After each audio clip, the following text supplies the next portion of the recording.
children are not allowed to be in the laboratory at any time.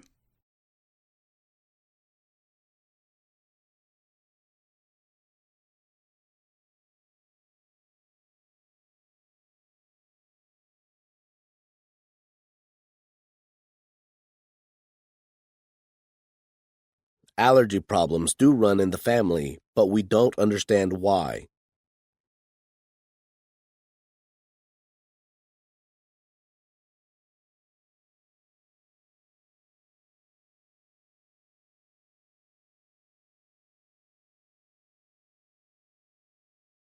A renowned economist is selected to have a speech tonight at 8.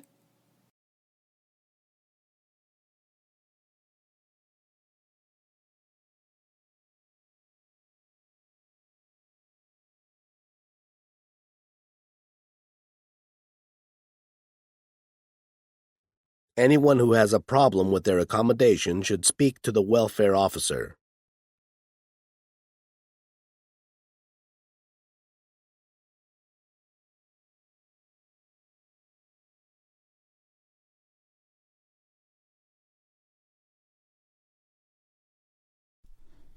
Many experts think that the world climate is changing.